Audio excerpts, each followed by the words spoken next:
Pronto, começamos a gravação aqui. Bismillahirrahmanirrahim. Assalamu alaikum, rahmatullahi wa barakatuh. Boa noite. Bom, estamos chegando no final de nosso curso aqui, né? Praticamente a última aula hoje, né? Porque semana que vem, como eu já falei para vocês, a gente vai ter a aula presencialmente, para apenas fazer um resumo, né, de todas as outras aulas e entregar os certificados para o pessoal que participou com a gente aqui. Eu vou ainda considerar algumas perguntas, né, que o pessoal fez, que não entendeu 100%, para destacar um pouco durante a semana que vem. Como vocês já sabem, estamos agora nessas aulas, últimas 3 aulas, teve explicação, né, da biografia dos fundadores das escolas de jurisprudência islâmica, né, que é o Fiqh.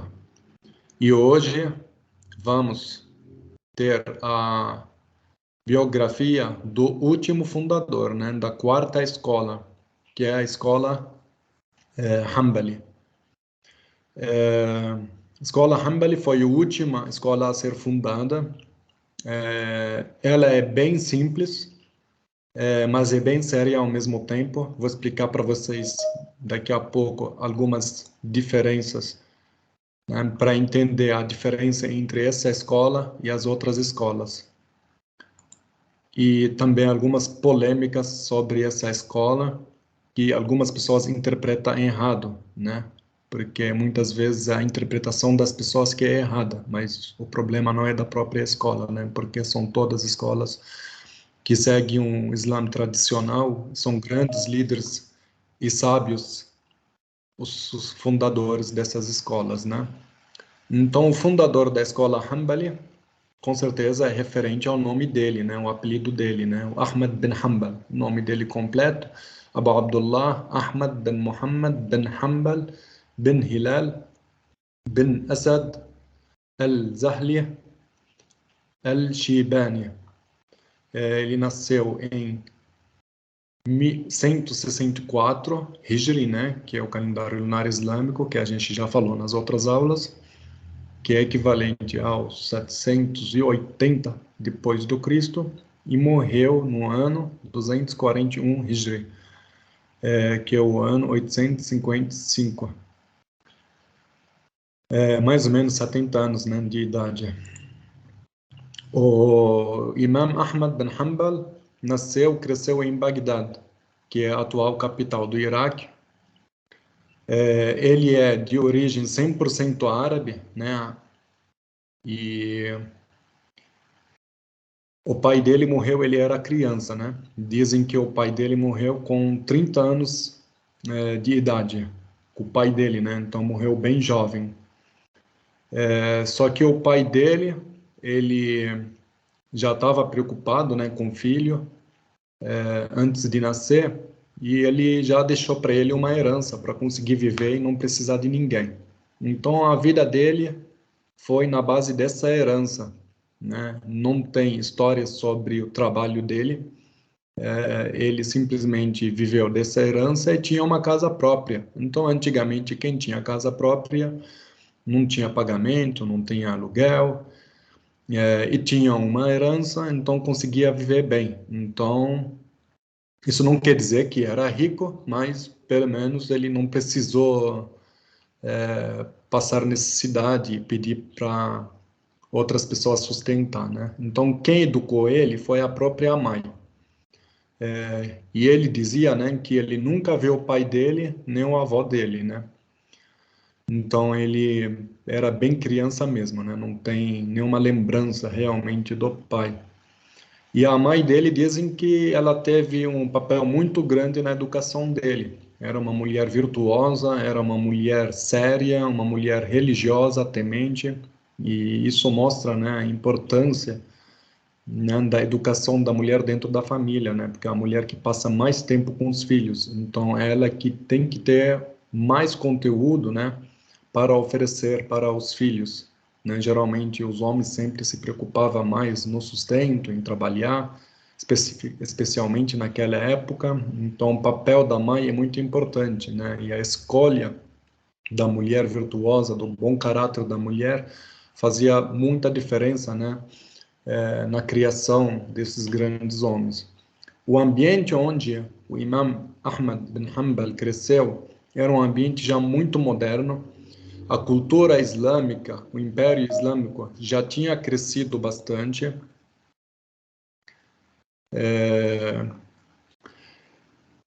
Em Bagdá, naquela época, era muito famosa a cidade em arte, literatura, poesia, filosofia, casas de sabedoria, os casas de saber, né, que eles conheciam naquela época. Era o início também do sufismo, que era um grupo que se isolava um pouco naquela época, né, da sociedade, para se dedicar mais à adoração a Deus, a, né, rituais mais meditativos, né, dentro da Sunna, diferente, né, do sufismo que a gente vê hoje em dia, que muitas vezes é muito longe, né, da tradição do Islã, da Sunna, infelizmente, né, muito triste. Então, muitos grupos, além também dos sufis, também descaminharam bastante, né, da mensagem original.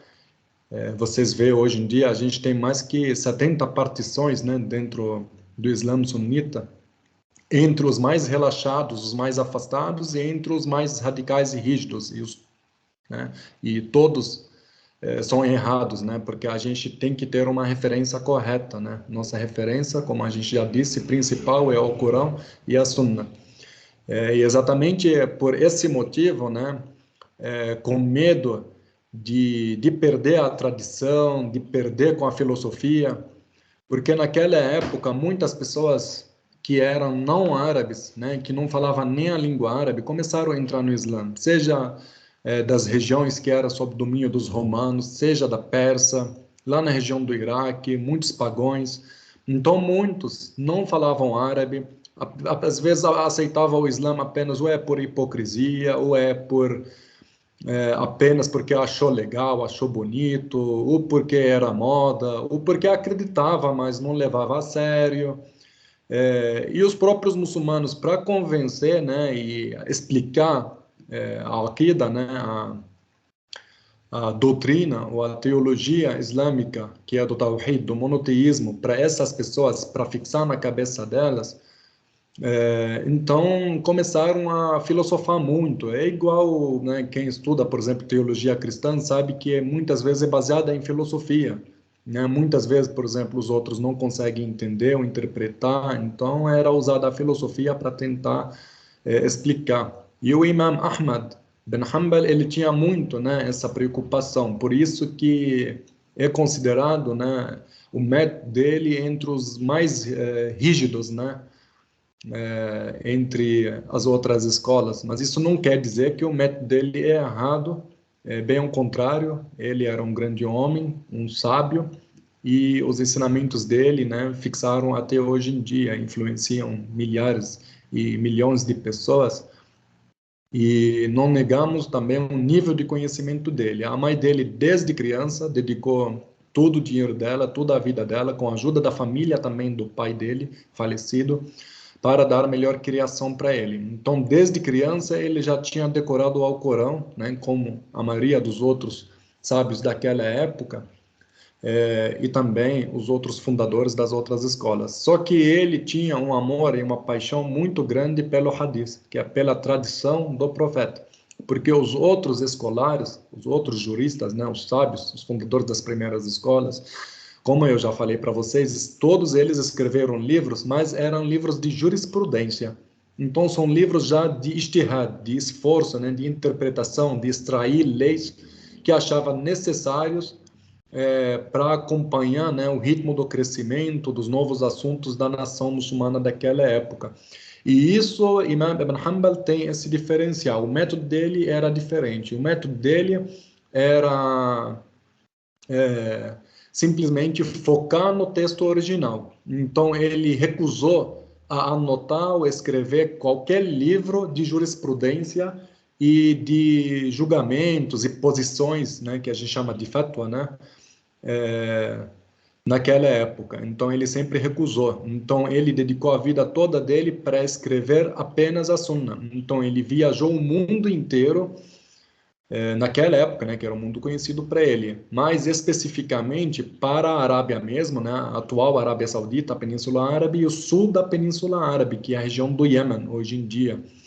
Então ele viajou bastante para lá por muitos anos e anos e queria conhecer pessoalmente todos os homens que transmitiram hadith em sua época para ele decorar, aprender e anotar pessoalmente. Então tem bastante hadith que ele conseguiu ouvir desses transmissores de hadith que só ele ouviu, de tanto que ele viajou para buscar isso. E isso aqui explica, às vezes, a narração diferente do mesmo hadith. Às vezes, o mesmo hadith, ele é autenticado, um hadith correto, 100% aceito, né? Porque tem todas as evidências, né, de todos os transmissores dele, como a gente falou nas aulas passadas, né, de como diferenciar um ditado com evidência pertinente, forte, do que um outro hadith, né, que é um ditado que tem evidências mais fracas. Então, esse o motivo da diferença é porque são épocas diferentes. Por exemplo, às vezes o Imam Ahmad bin Hanbal, ele viajou para algum lugar e encontrou com a mesma pessoa que narrou o mesmo hadith, a mesma história, né, do profeta Muhammad sallallahu alaihi wasallam, mas alguns anos depois. Então a memória das pessoas não é tão firme, não é tão forte, né? Então, mas quando as evidências do hadith são corretas e o significado do hadith é o mesmo, às vezes muda uma palavra ou outra, então era considerado ainda um hadith autêntico, correto, e por isso tem várias narrações, né? Por isso que vocês vê vários livros de hadith, tem a mesma história, mas às vezes a narração ela é diferente, né? Então, ele se dedicou desde criança para o Alcorão e, como eu já falei para vocês, ele se dedicou a vida toda dele para o Hadith até os anos 40, até né, quando ele alcançou os 40 anos de idade, ele considerou já que realmente está pronto, né, para começar a ensinar. Então, ele viveu a vida toda dele solteiro, né? Até os 40 anos de idade, nunca se relacionou, teve contato com mulher, porque ele achava que tinha que aproveitar a juventude dele para aprender, para estudar e viajar. Uma coisa em comum, né, que vocês veem entre todos os escolares, os fundadores, né, dessas escolas, que todos eles gostavam de viajar, né? Então gostavam de sair da zona de conforto e eram totalmente desapegados, né? Porque quando a gente se apega muito à casa, ao local, à pátria, à família, a gente acaba. André, só um minuto, já dou a palavra para você.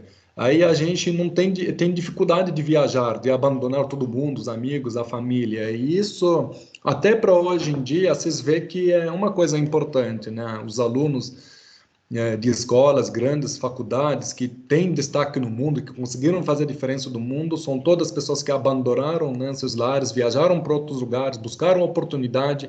Então ninguém dava desculpa, aqui na minha cidade não tem oportunidade, aqui minha família é simples, ninguém tinha essa desculpa, né? Todo mundo saía, viajava, buscava, tinha prioridade, né? A prioridade não era vestir as melhores roupas, não era morar na melhor casa, a prioridade era viajar e buscar conhecimento, né? Então, o Imam Ahmad ibn Hanbal, ele era uma pessoa muito humilde,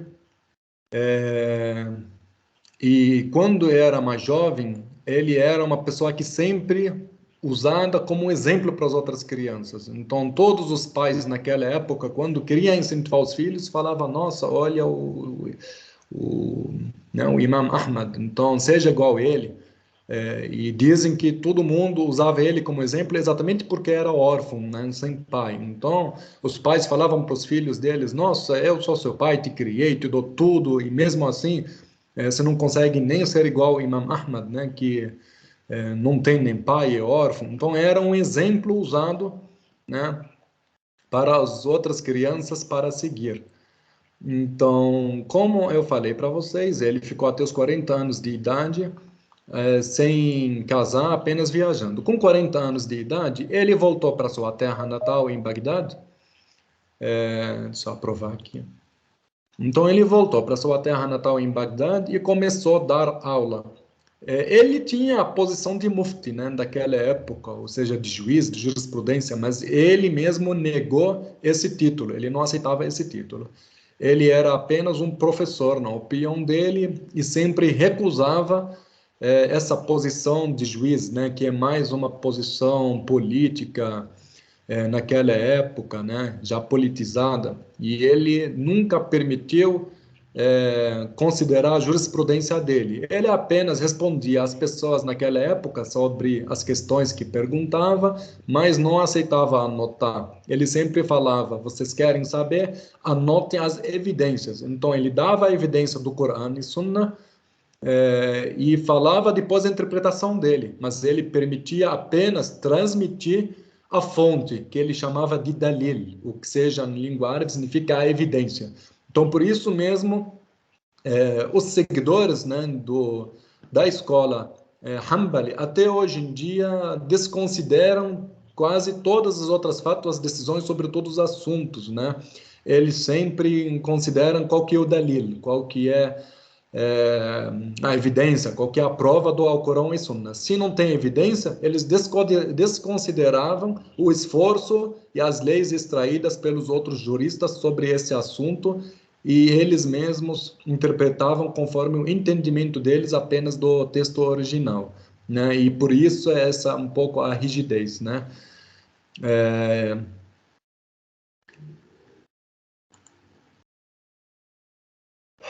Primeira esposa dele foi depois que ele voltou para a terra natal dele, com 40 anos de idade. Então, com 40 anos de idade, ele acabou casando com Al-Abbasa bint al-Fadl, que é o nome dela. Também uma mulher de origem árabe, que era dos subúrbios de Bagdad, né, do Iraque. E dizem que ela viveu com ele por 30 anos. Então, durante 30 anos, quase a maioria da vida dele, era casado apenas com ela. Durante a vida dela, ele não teve outra mulher. E ele teve dela um filho que se chamava Salah. E, inclusive, um dos alunos dele contou que a própria esposa dele, né, a Abbasa, ela contou uma vez que o Imam Ahmad viveu com ela 30 anos e durante os 30 anos de convivência nunca tiveram apenas uma única discussão, um argumento, ou brigaram sobre algum assunto. Ela falou que nunca discutiram, discordaram sobre uma palavra. E isso aqui é bom, é tranquilidade, né? O casamento era para ser tranquilo. Hoje em dia a gente ensina que tem que aceitar as diferenças, tem que aceitar, né, tolerar o outro, mas isso aqui realmente, quando a pessoa é muito bem escolhida e não procura motivos para argumentar, para brigar, para discutir, vocês vê que não tem motivo, né, para ter problemas dentro de casa. E ela disse que nunca mesmo teve realmente uma discussão apenas com ela. Isso é palavra dela, tá? Não é palavra dele, é ela que está falando. Depois que ela morreu, ele casou, né, de novo e com outra esposa que chamava Rihanna e teve dela um filho que chamava Abdullah e ela também morreu e casou de novo uma terceira vez. Seu terceiro casamento era, naquela época, uma escrava, porque o Islã ele incentivava, naquela época, comprar os escravos e libertar eles. E isso era considerado algo muito bom naquela época, né? Porque naquela época, quem comprava um escravo tinha direito de fazer o trabalho que quiser com ele, sem pagar. Então, os muçulmanos compravam os escravos, mas tratava eles com dignidade, libertava eles da escravidão, pagava os salários deles. Então eles faziam tudo, né? Juntavam o dinheiro para libertar os escravos. Inclusive, na própria lei islâmica, na própria Sharia, a gente vai ver isso depois no direito penal futuramente, né? E a penalidade no Islã, que uma das formas do muçulmano pagar, né, a fiança dele, por exemplo, cometeu um crime, ele foi perdoado, outra pessoa perdoou, todo muçulmano, por qualquer crime, para ser perdoado, tinha que pagar uma fiança. E a fiança, naquela época, segundo a Sharia, a lei islâmica, era comprar um escravo, libertar um escravo. né? Então, o ensinar da educação, o vestir, o alimentar. Caso não tiver ninguém, não achar ninguém, ou não tiver condições para isso, então era jejum. Então, muitas vezes, né, para compensar o crime, tinha que fazer um jejum de 2 meses, caso não conseguir um escravo para libertar, ou caso não tiver nenhuma pessoa pobre para alimentar. Então, era uma forma de justiça social, né? A gente, né, se Deus quiser, nos próximos cursos, caso a gente começar com direito penal, segundo a Sharia, a lei islâmica, né, como funciona a penalidade, sobretudo, né, como funciona o perdão, como funcionam as prisões, os castigos. Então, a gente vai falar um pouco mais sobre esse assunto, né? Então, no caso de mulheres escravas, por exemplo, antes do Islã, então a mulher escrava era comprada e o homem tinha o direito de se satisfazer com ela do jeito que quiser, o momento que quiser. Então o Islã falou não. Você pode comprar a escrava, mas aí, a partir do momento que você compra, ela é libertada e se torna uma esposa digna de todos os direitos, né? Independentemente da cor, da raça, da classe social. Então, casar com uma escrava naquela época não era com o objetivo de se divertir ou se satisfazer, era com o objetivo humano, nobre e para criar uma família. Então, o Islã naquela época não diferenciou e tratava essas mulheres, a partir do momento que já é casado com ela, com o mesmo nível, o mesmo respeito, com os mesmos direitos, né? Então, muitas vezes, algumas pessoas, né, que falam mal do Islã e não sabem interpretar o texto, falam, nossa, os muçulmanos no passado compravam escravos.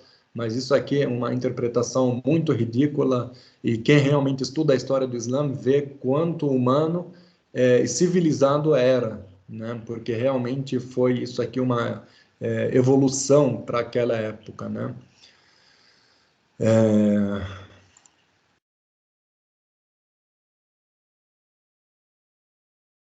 Aqui sobre as aulas dele, né? Como que eram as aulas dele? As aulas dele, ele tinha 2 aulas por dia. Uma aula particular para pessoas íntimas, próximas, familiares, parentes, amigos, companheiros. E tinha uma aula geral que ele costumava dar à tarde na mesquita, né? Que é depois da tarde até o pôr do sol, mais ou menos, né? E ele, como eu falei para vocês, ele só dava aula e recusava ser chamado de mufti, de juiz ou de qualquer outro cargo, recusava qualquer título, né? Então, e ele era muito procurado pelos sábios, até os próprios professores dele ouviam as aulas dele e sentavam na aula dele. E como os outros sábios também, ele era temido, ele era respeitado, ninguém tinha coragem de brincar ou fazer piada na frente dele, ou dar risada, todo mundo ia para lá para ouvir. Por quê? Porque ele falava assim, né? Durante a adoração, você não pode ter na sua mente, na sua presença, na sua existência, nos seus pensamentos, nas suas emoções, nada além de Deus. Então, se você está fazendo oração e pensando em qualquer outra coisa, sua oração não é válida. Por quê? Porque a oração é um ato de adoração. Se você está adorando a Deus e pensando na comida, pensando na mulher, pensando nos filhos, pensando no dinheiro, nas contas para pagar, então você está sendo hipócrita, né? Como você pode saber que está diante da presença de Deus e ao mesmo tempo pensar em outra coisa, né? Então, como o próprio profeta sallallahu alaihi wasallam e o próprio Alcorão incentiva a educação, né? E o profeta Muhammad sallallahu alaihi wasallam disse que a educação é uma obrigação para cada muçulmano e muçulmana, sem especificar que tipo de educação toda, seja educação de qualquer disciplina ou seja uma educação religiosa. É um conhecimento, né?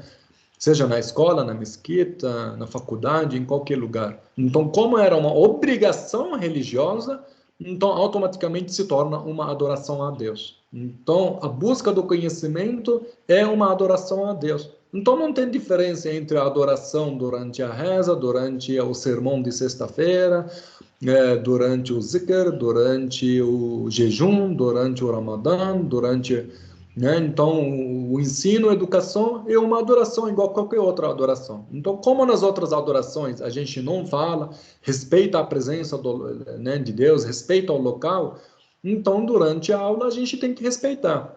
Né? Inclusive, o próprio profeta Sallallahu Alaihi Wasallam disse que as pessoas que se juntam para mencionar Deus e falar de Deus e lembrar de Deus, e se juntam, né, nas aulas, nas mesquitas, sempre são rodeados pelos anjos, estão na presença de Deus. Então você não pode estar na presença de Deus e contar piada. Infelizmente, hoje em dia, se fosse uma piada até inocente, menos mal ainda. Hoje em dia, você vê as pessoas na mesquita dão risada alto, falam besteiras, contam piadas às vezes que uma pessoa até na rua tem vergonha de falar.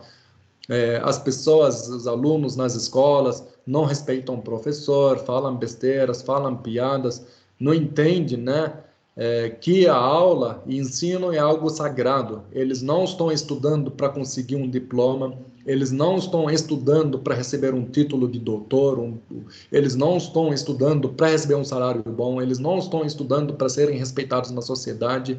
A gente estuda para evoluir, porque Deus obrigou, porque por meio da ciência, por meio do conhecimento, também a gente conhece Deus. Né? Todas as ciências são reveladas de Deus, inspiradas de Deus, e busca do conhecimento uma obrigação de Deus. Por quê? Porque a ignorância é uma escuridão e o conhecimento uma luz. Deus é a fonte da luz, né? Então, cada vez que você aprende mais e você se ilumina mais, mais próximo de Deus você é. Então, se você não enxerga dessa forma, que o estudo é uma obrigação religiosa, uma obrigação humana, então você nunca vai dar valor para o ensino, né? O muçulmano nunca procura posições, nunca procura título, nunca procura o apego material. Por exemplo, o advogado, um muçulmano correto, um crente, né, de qualquer religião, é o correto. Por que você está estudando? Para ganhar dinheiro? Não. Para ser chamado de doutor? Não. Para ter um diploma? Não. Para ganhar mais? Também não. Ele estuda, ele vira advogado exatamente porque acredita no valor da justiça. Um dos nomes de Deus é o justo. Então, quando a gente efetua esse serviço aqui, a gente está representando a justiça divina aqui na Terra. A gente está fazendo justiça, né? A gente está se aproximando de Deus por meio de um dos nomes dele, um dos atributos de Deus, né? Uma das características de Deus que é a justiça. O médico, mesma coisa. Deus é o maior curador, né? Mas o médico está se esforçando, fazendo a parte dele, enxergando que ele está sendo usado por Deus, né? Para que, com a permissão de Deus, ajudar as pessoas e curar elas, ele também está representando Deus aqui na Terra. Quando você tira um pouco de dinheiro para fazer caridade e ajuda as pessoas, você está representando Deus. Deus disse que ele é o sustentador. Então, se você vai lá e está sustentando alguém, ajudando alguém, não é você que está sustentando, é Deus que está sustentando, né? Então você está sendo o sustentador em nome de Deus, porque inclusive o que você tem, Deus que te deu, você está apenas compartilhando o que Deus te deu com os outros. Então, dessa mesma forma, todos os grandes líderes e imãs no passado recusaram títulos, recusaram posições, recusaram serem reconhecidos por suas atitudes, né?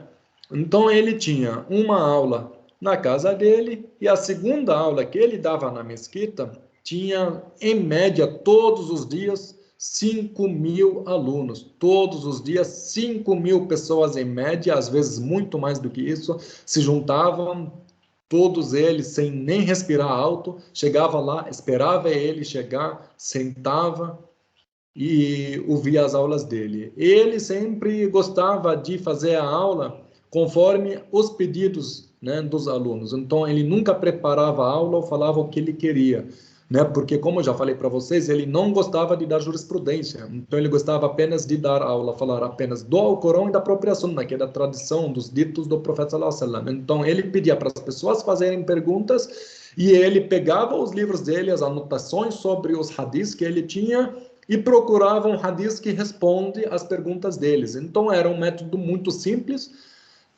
e ao mesmo tempo mais rígido e mais certo, mais sério, né? na resposta. E quando ele não achava uma resposta direta dessas fontes principais, que a gente chama do texto, no SUS, né? O texto original, então ele, depois disso, como a gente vê aqui, né, nas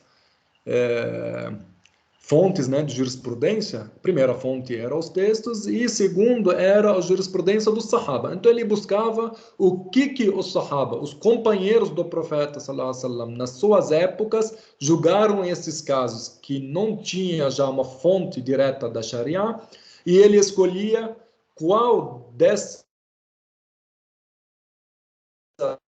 julgamento, qual jurisprudência, qual fatwa desses sahabas é mais próxima do texto original. Porque, como eu já falei para vocês, os outros tinham um método diferente. Eles consideravam, às vezes, as questões culturais, consideravam a congregação, o ijma, né, o que os sábios da época consideravam entre eles, considerava até as narrações não 100% autenticadas, mas se fazia sentido. Ele não aceitava nenhum desses métodos, ele apenas aceitava os textos, né, originais.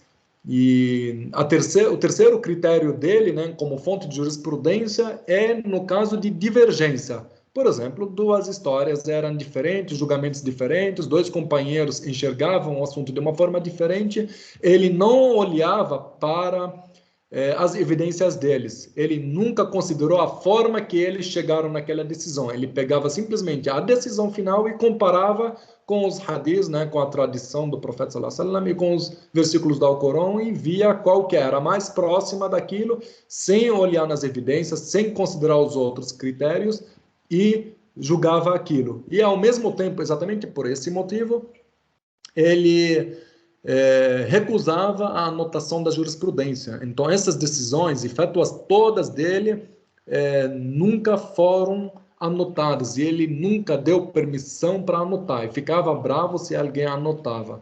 Então, exatamente por esse motivo, a jurisprudência Hanbali ela é muito correta, muito certinha em um sentido, mas de outro lado, ela deixou um vão, uma fraqueza nessa questão de jurisprudência em alguns assuntos mais modernos e contemporâneos. E exatamente por causa desses motivos, né, os novos contemporâneos, alguns novos sheikhs, grandes líderes e sábios que seguem a escola Hanbali, eles não conseguiram ter essa flexibilidade atual hoje em dia para lidar com alguns assuntos contemporâneos, né? Só para completar aqui as fontes de jurisprudência, depois volto para aquele assunto. Então, aqui, o hadith al-mursal é um tipo de hadith que não tem a narração completa dos narradores, né? Porque, por exemplo, fulano contou que fulano viu que o viu de outro fulano, só que esse intervalo entre o último homem até o companheiro teve uma falha, não sabe de quem o viu, de quem foi transmitido. Então, tem uma falha de uma das gerações nem que transmitiram esse hadith. E isso aqui, o nome disso é o hadith al-mursal.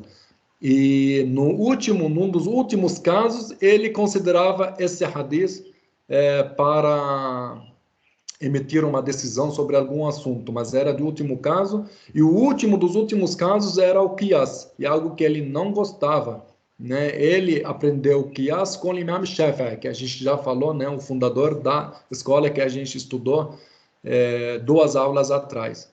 Então, o qiyas é quando a gente compara, cria jurisprudência a partir de outra decisão já tomada antes. Né? O comparar ela de outra coisa original. Por exemplo, a Sharia ela tem uma decisão sobre um assunto.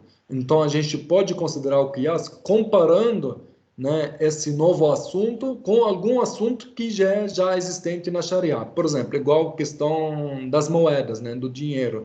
Então, como a gente lida com dinheiro de papel, com criptomoeda? Então, a gente pega, né, os versículos originais, a gente pega, por exemplo, os ditados originais, os hadiths originais, sobre as regras, né, do uso da moeda, do uso dos juros, do uso do zakat, né, que é o do pagamento das taxas, né, que é parecido com o dízimo, e eles comparavam e aplicavam, faziam o qiyas, né, a comparação do dinheiro vivo que a gente tem hoje em dia, o papel, por exemplo, de moeda, comparando as mesmas condições, né, da moeda daquela época. Claro, eu estou falando resumido sobre essa questão de dinheiro, como é considerado esses cálculos.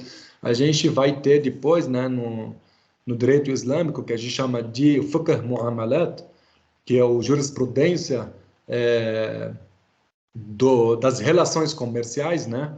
A gente vai ter isso em outro módulo, né, em outras aulas. Então, como eu já falava para vocês, como não tinha jurisprudência na escola Hanbali, tinha apenas as fontes originais, recentemente a gente teve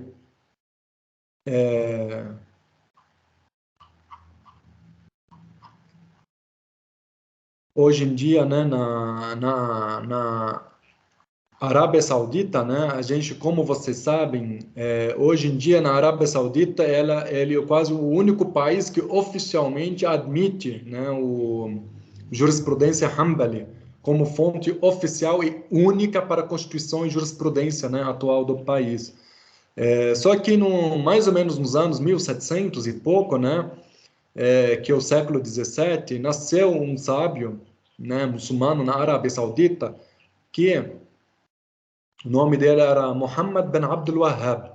Abdul Wahhab, que ele deu origem, né, para o movimento wahhabista hoje em dia, né, que é o salafismo moderno, né, porque eu já expliquei para vocês nas aulas passadas qual que é a diferença do nome, né, do salafismo, do nome, da origem do nome salafi, né, que eram as primeiras 3 gerações mais corretas e iluminadas, né, dos companheiros e os seguidores dos seguidores, né, dos companheiros da sua época. Essa aqui a gente chama as primeiras gerações dos muçulmanos, que era a mais correta, que a gente chama Salaf Salih, né, que eram os salafis virtuosos, né.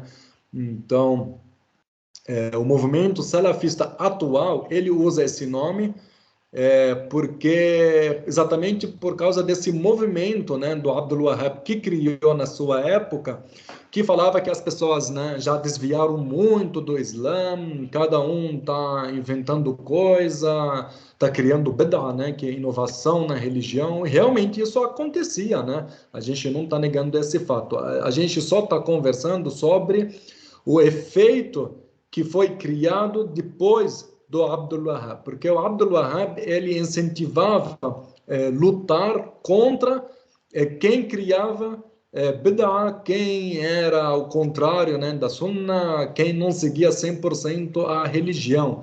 E falava que todo mundo tem que voltar para os ensinamentos do Salaf. E isso em si não é errado, isso é 100% correto, né? Porque o próprio Islã fala que os muçulmanos que criam fitna, né, ou provocações na religião, tenta alterar a religião, é igual uma pessoa que abandonou a religião, deixa de ser muçulmano. Mas muitos deles continuavam dentro do Islã apenas como hipócritas, para poder desviar as outras pessoas, ou alguma coisa que eles não gostavam, achavam difícil, então inventava coisa da cabeça delas, e isso realmente tinha que lutar contra eles, tinha que parar eles e dar um fim nisso aqui. Só que quando o imam Muhammad bin Abdul Wahhab encontrou com o imam Muhammad bin Saud foi o fundador da Arábia Saudita. O nome dele, bin Saud, a família Saud.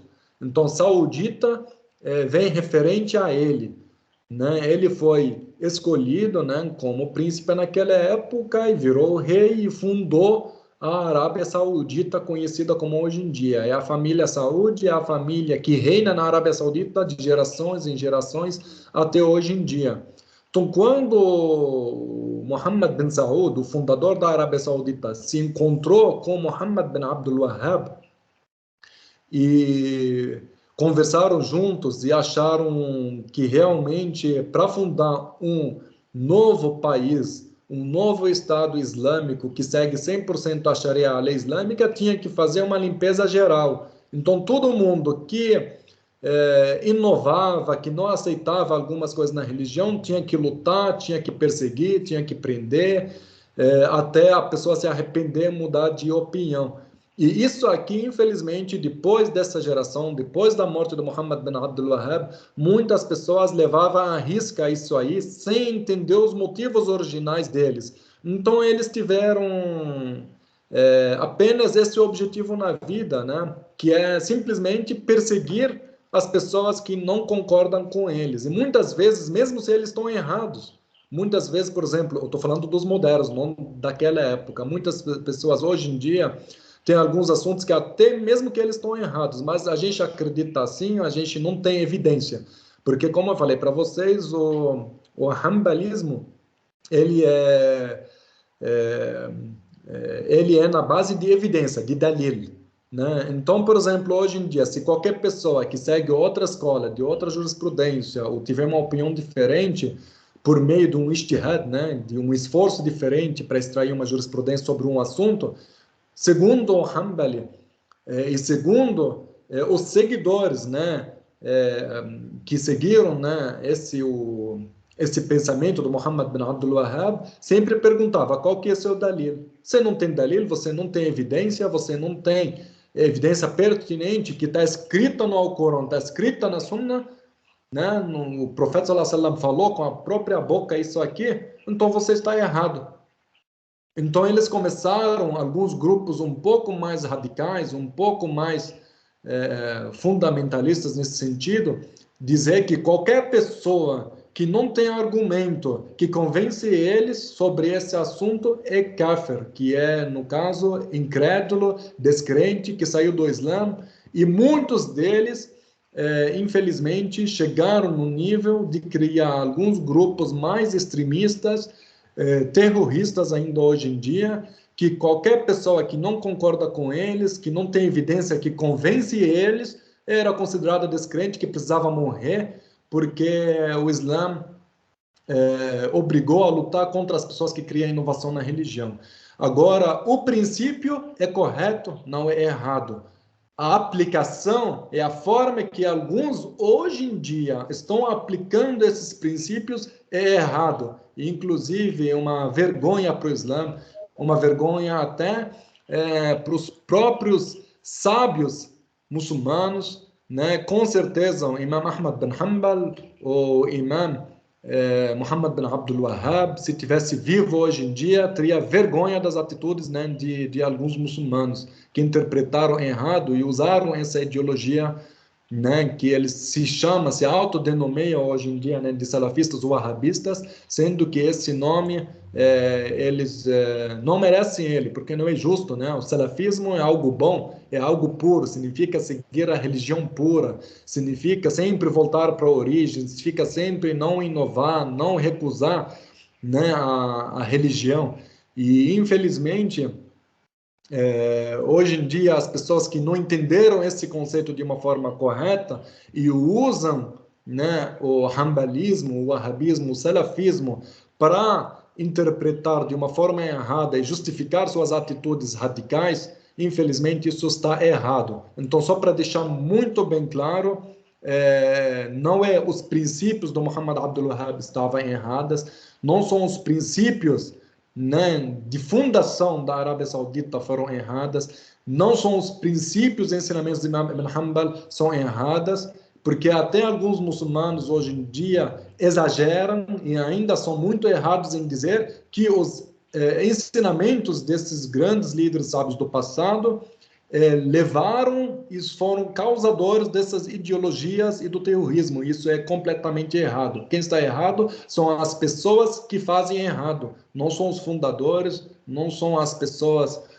sábias que dedicaram suas vidas, né, para ajudar o Islã a crescer e tentar sempre purificar a ideologia do Islã para manter ela mais pura possível, para durar mais tempo possível. Porque vocês sabem, se tudo a gente vai aceitando, tudo que vem moderno a gente vai aceitando, a gente perde a tradição, a gente perde a origem, né? Então é muito errado também alguns muçulmanos falar, todo mundo que segue o hanbalismo, todo mundo que segue o wahhabismo, todo mundo que é da Arábia Saudita, todo mundo que é assim, ele é extremista, ele é terrorista, isso também é errado, né? Mas a gente está falando que os extremistas terroristas usam essas justificativas, né, dessa escola e do Muhammad bin Abdul Wahhab para justificar as atitudes deles. Não quer dizer que ele foi quem incentivou e falou para eles fazer isso, certo? Então, encerrando esse assunto, só vou mencionar sobre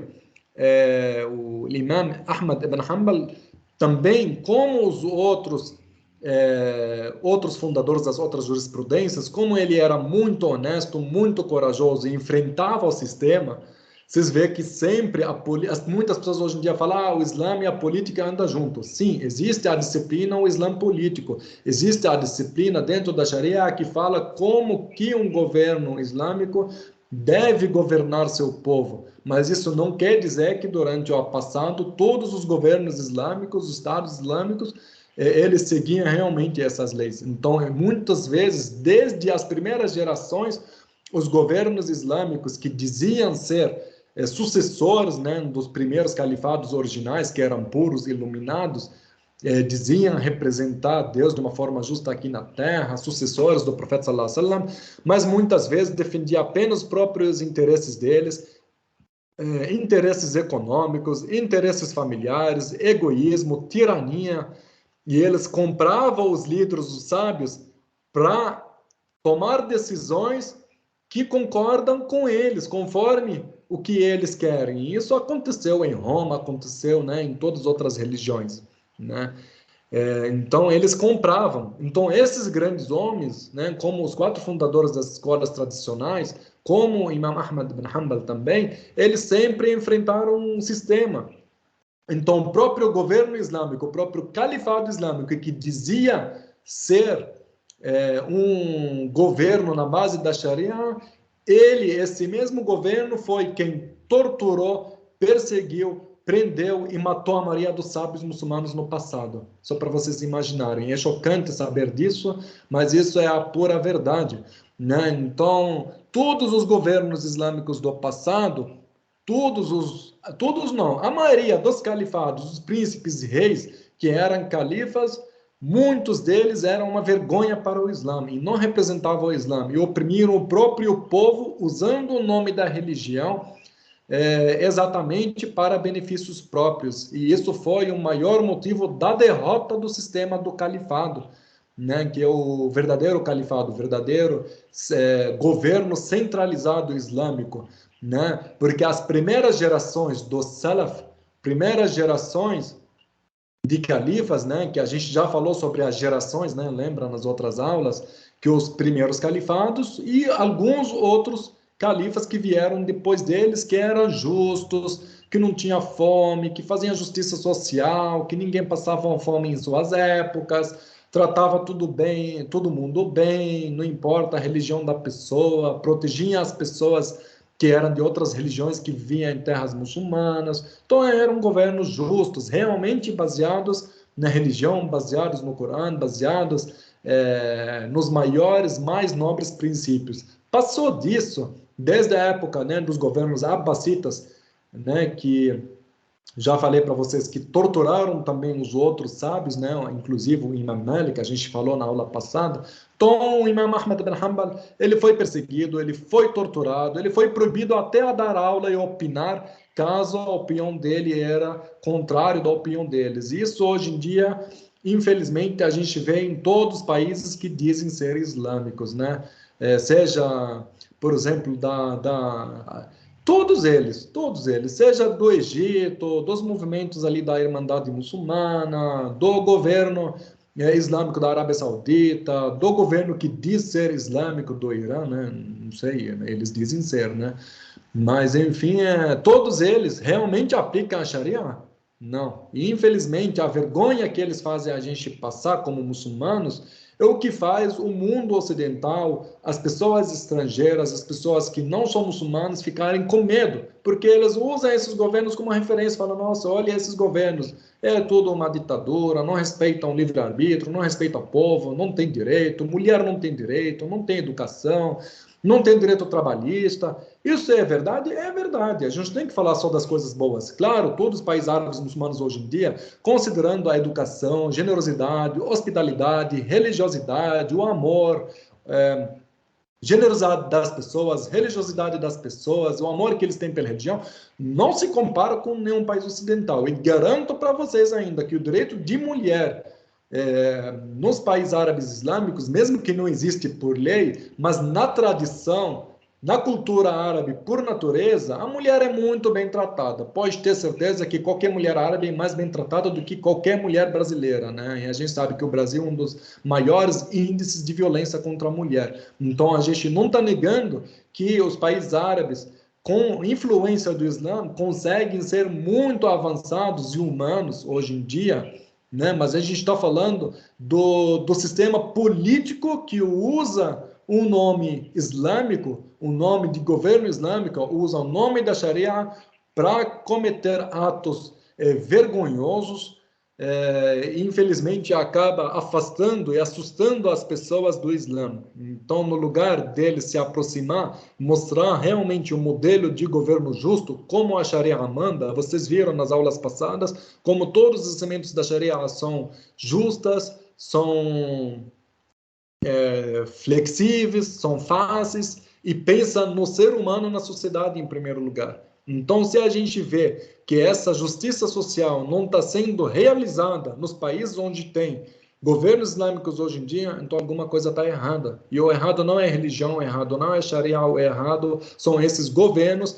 que compram os religiosos, financiam grupos extremistas, financiam grupos terroristas, eles financiam os ministérios, eles pagam os salários dos sheiks, dos sábios, dos líderes religiosos, criam canais de TV para eles, exatamente para ensinar o que eles querem para alcançar os objetivos deles, os interesses econômicos deles, interesses egoístas da tirania deles, do egoísmo deles, né? Então, como eu falei para vocês, o Imam Ahmad ele não escreveu livros de jurisprudência, ele escreveu apenas um livro principal que se chamava Musnad, que ele mesmo escreveu, tem alguns manuscritos, alguns dos alunos dele anotaram, completaram ele. O Musnad, ele juntou todos os hadiths corretos que ele ouviu de todos os homens transmissores de hadiths durante as viagens deles. Então, em total, são 40.000 hadiths narrados do profeta sallallahu alaihi wasallam. Então, alguns deles eles são repetidos. Por quê? Porque às vezes, por exemplo, uma pessoa está num país, outra pessoa está em outro país, e todos eles, por exemplo, um ouviu do outro, pode ser pessoas diferentes, só que depois volta para a mesma pessoa que contou, né, no origem, lá em cima, lá atrás, e contar a mesma história, só que às vezes a narração é diferente entre uma coisa e outra. Então ele escrevia todas as versões de todas as narrações, explicava os critérios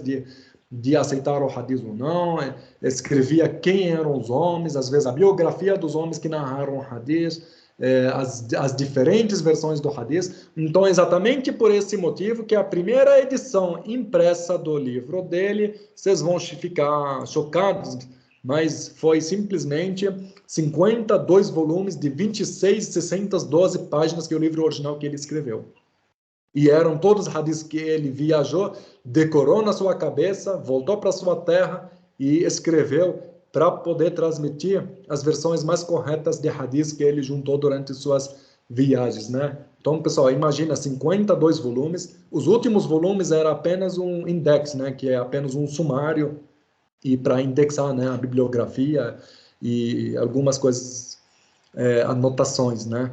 Mas pensam comigo, quem hoje em dia de vocês consegue decorar um livro de 52 volumes com 26.612 páginas?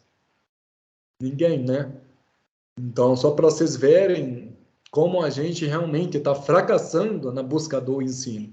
E esse livro é considerado um dos livros de hadith considerados como fonte de jurisprudência para hoje em dia, né? Porque eu já falei para vocês, os hadiths foram narrados, eles foram transmitidos, juntados, revisados, editados, autenticados, né, pelos escritores dos livros de hadith. Já falei para vocês nas aulas passadas que os mais famosos deles, que são, em primeiro lugar, que são a primeira fonte de hadith, que são de Bukhari e Muslim, né? Porque muitas vezes, né, você lê um hadith, no final está escrito, foi narrado por Bukhari, por Muslim, né? Então são os mais famosos narradores de hadith e chega a mais de 300, 500 mil hadiths, né?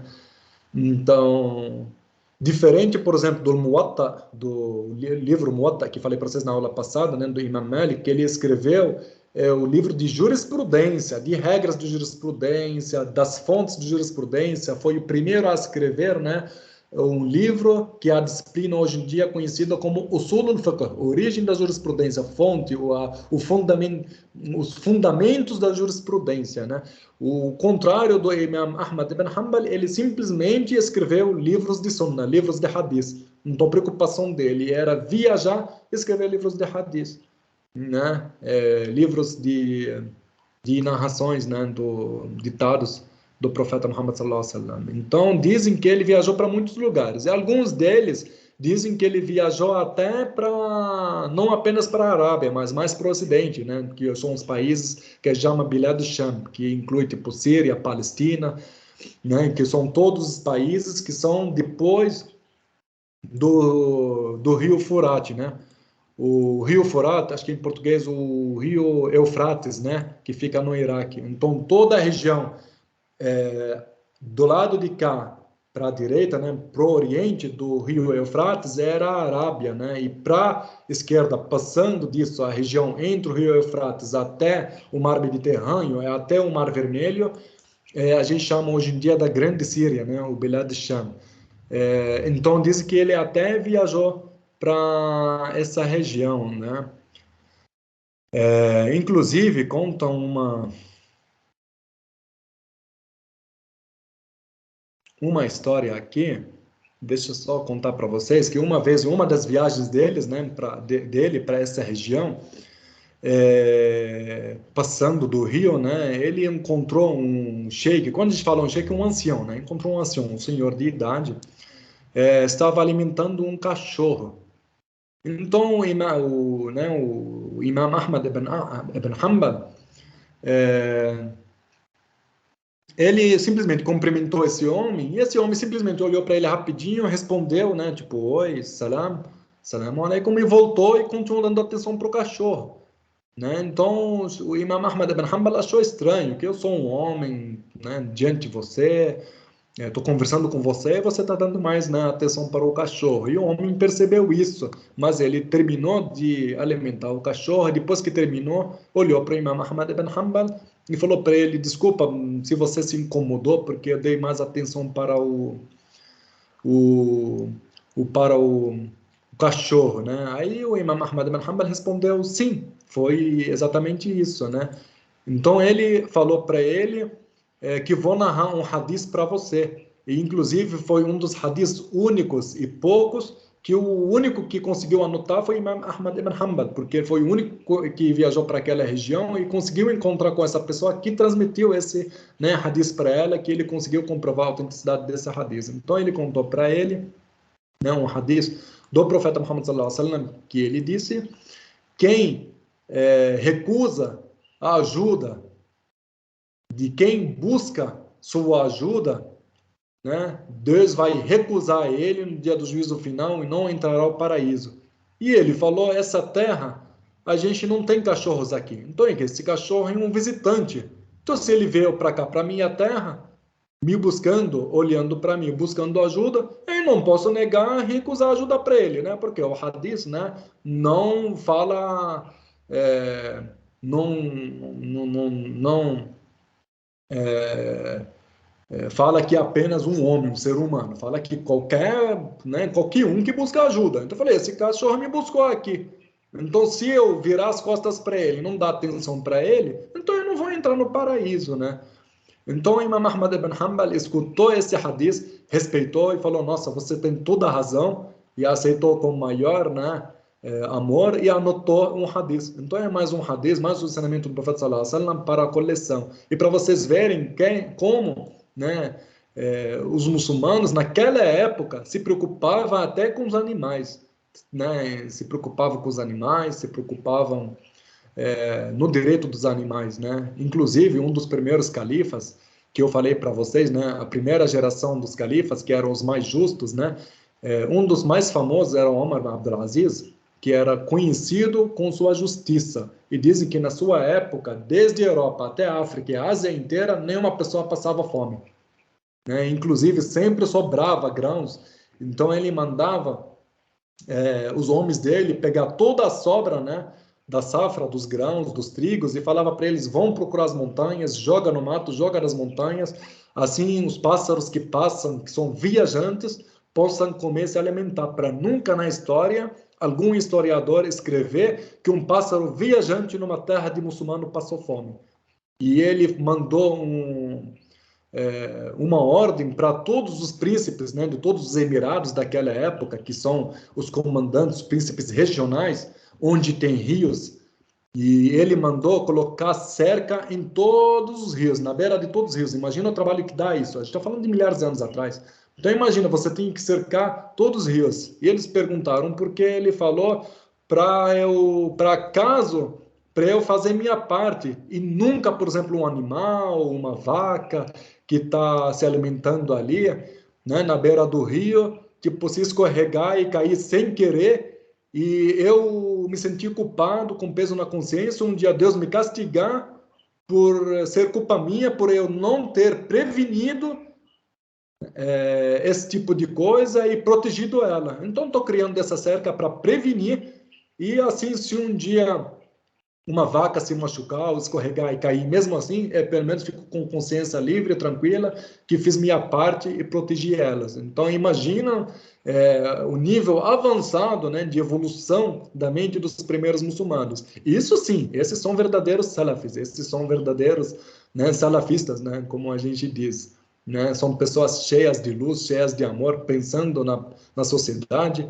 Né? Agora, o salafista hoje em dia, que diz ser salafista, que qualquer pessoa que inova merece morrer, e vai para lá, mata esse, mata o outro, joga bomba aqui, bomba ali, isso aqui é bem longe de ser salafista. Né? Ele nem merece ser chamado de salafista, na verdade, né? Porque está bem longe do salafismo.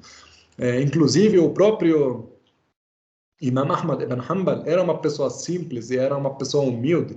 E dizem que os pobres nunca se sentiam mais à vontade em nenhum lugar mais do que na própria aula dele, né? Porque ele sempre ignorava os governantes, ele sempre ignorava os tiranos, ignorava os juízes e sempre dava preferência para sentar na frente nas aulas dele, para responder, para interagir, sempre as pessoas que eram mais simples, da classe mais baixa, mais pobre, e ele falava que eram as pessoas mais puras, as pessoas mais inocentes e mais coração puro, e eles mereciam mais atenção dele do que as pessoas mais ricas e potentes, né, que tinha poder aquisitivo naquela época, que eram de famílias conhecidas, príncipes, e ele nunca dava atenção para eles.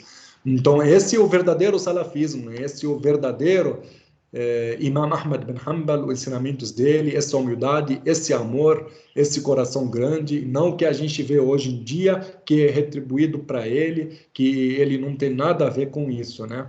Como eu mostrei para vocês, para acabar com nossa aula aqui, esse mapa aqui, a expansão da escola, né, do Mazhab Hanbali, ela foi muito pouca. E hoje em dia, esse verde escuro, que é exatamente a Arábia Saudita, hoje em dia, é um dos poucos e únicos países hoje em dia que admite, né, o jurisprudência Hanbali. Claro, ela existe em outros lugares, mas principalmente existe somente, né, na Arábia Saudita como fonte legislativa principal e oficial e única, né, das leis da Arábia Saudita. Por quê? Por que isso aconteceu? Porque simplesmente no passado, a maioria dos muçulmanos já tinham uma escola como referência. Então, já tinham os primeiros três fundadores da jurisprudência, que eram os primeiros. Eles viajaram para todos os países, né, naquela época, que já foram conquistados, já faziam parte, né, das terras da nação muçulmana. E na época do Imam Ahmad bin Hanbal não teve mais expansões. Então, a região que ele nasceu, cresceu, seja na Arábia, né, seja no Iraque, todas as pessoas já tinham uma escola de jurisprudência como referência para seguir. Segundo motivo era exatamente que o Imam Ahmad ibn Hanbal ignorou e negou usar a jurisprudência, o ijtihad, nos assuntos. Então, ele sempre considerava apenas os textos originais. Então, ele nunca era a favor de se esforçar para criar uma nova jurisprudência de outros assuntos. Então, ele sempre ouvia as perguntas das pessoas, usava evidências do próprio Alcorão e Sunna para responder. E isso, com o tempo, teve um pouco de fracasso de conseguir responder algumas perguntas. Então, muitas pessoas acabaram indo e escolhendo as outras escolas de jurisprudência, né, que é o Shafi'i, né, que é muito famoso hoje em dia em alguns países da África, do Egito, o Hanafi, que é a maior escola de jurisprudência hoje em dia, que é seguida pela maioria dos países da Ásia Central, da Síria, do Líbano, e a escola Malik, que é seguida pela maioria dos países na norte da África, Marrocos, Argélia. Então, exatamente por esse motivo, a escola de jurisprudência Hanbali não teve muita expansão, exatamente por causa dessa limitação de jurisprudência e por causa da já existência das outras escolas que já eram admitidas pela maioria dos países, das regiões, né, e dos governos da sua época.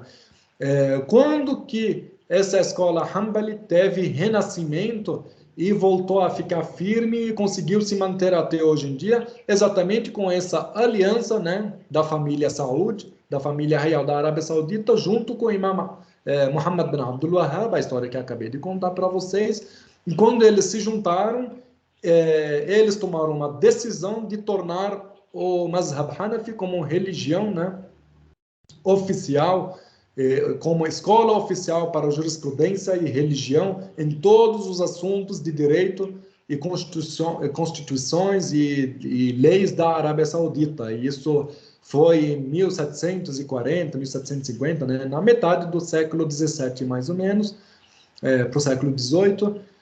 Foi a partir daí, como foi imposto, obrigado, hoje em dia todas as pessoas na Arábia Saudita seguem a jurisprudência Hanbali. E isso aqui ajudou bastante. Isso tem lado positivo também, né? Porque ajudou a tradição Hanbali, a escola Hanbali a se manter até hoje em dia, né? E sem esquecer, claro, que o livro de Hadith do Musnad Imam Ahmad, ele teve uma grande, né, impacto positivo também para os outros juristas, né? Porque ele teve uma fonte muito grande e rica também de narrações de hadiths originais e também os princípios de manter a pureza na religião também, na ideologia, isso também é muito importante, né? Então, o muçulmano hoje em dia tem que considerar tudo isso. Não existe errado, não existe correto, todos são corretos, todos têm seus critérios, todas as escolas têm que ser respeitadas,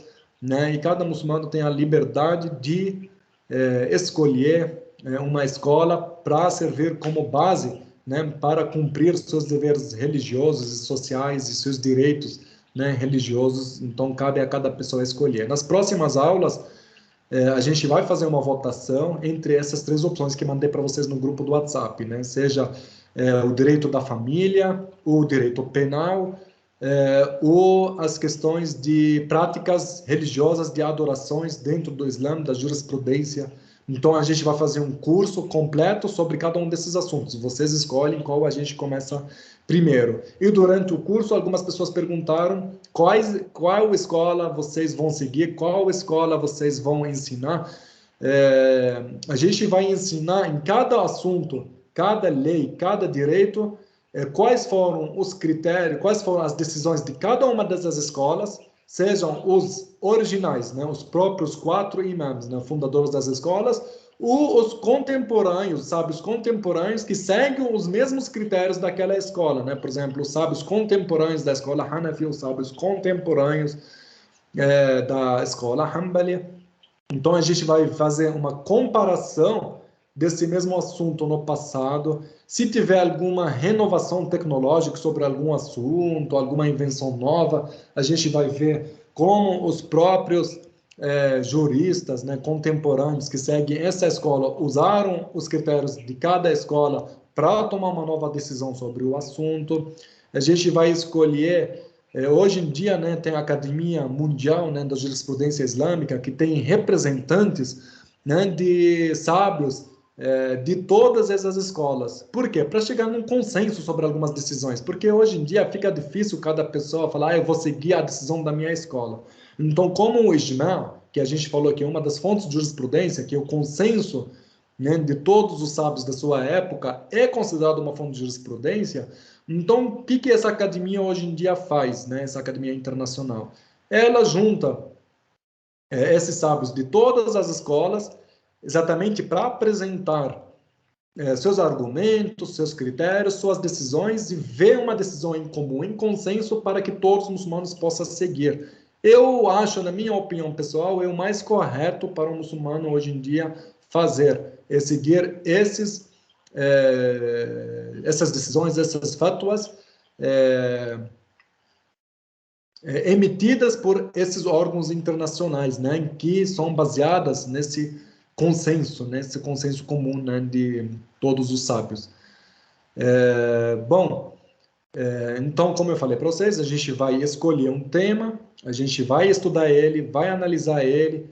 O que é, por exemplo, quem não sabe, o que são, por exemplo, adorações? Adorações pode incluir a forma de fazer as orações, quais são as diferenças da prática da oração entre uma escola de jurisprudência e outra, o jejum, como que é realizado, como que é, por exemplo, recompensado os dias que não fez o jejum, questões, por exemplo, de pagamento de zakat, que o sistema, por exemplo, de zakat, que é 2,5%, né, tipo da poupança, o sistema do dízimo, né, no caso, por exemplo, de produção agrícola ou de algum recurso natural, sobre todas as questões que envolvem, né, prática religiosa, né, que são os pilares da fé do Islã, né, os pilares do Islã, né? Todo mundo estuda os pilares do Islã, só que o direito, né, o fiqh, que é a ibadat, né, que a gente fala, a jurisprudência dedicada para isso, estuda apenas isso. Então, é uma das opções. Segunda opção de família inclui o quê? Inclui as condições de casamento, as condições, por exemplo, de família, todas essas condições, geralmente, que envolve, hoje em dia, o Código Civil, né? Regras de separação, regras de pagamento de dote, e, claro, inclui 1 milhão de coisas. Estou escolhendo o assunto famoso que todo mundo pergunta, né? Como que é? Então, a gente explica isso. O outro direito penal, ele é mais sobre a penalidade, né? Penalidade caso uma pessoa cometer um crime, matar alguém, roubar alguém, fugir dos impostos, questões de manifestações, impedir o direito de ir e vir, roubar, assaltar com mão armada, cometer adultério, beber bebida alcoólica, incentivar, por exemplo, rebeldia contra o governo, estuprar, tudo isso entra dentro do direito penal, né, um código penal, que a gente chama, né, de fiqh jinayat, que é jurisprudência de jinayat, de crimes, né?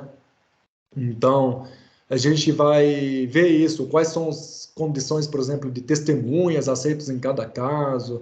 Então, a gente vai entrar tudo nesse assunto aqui, né?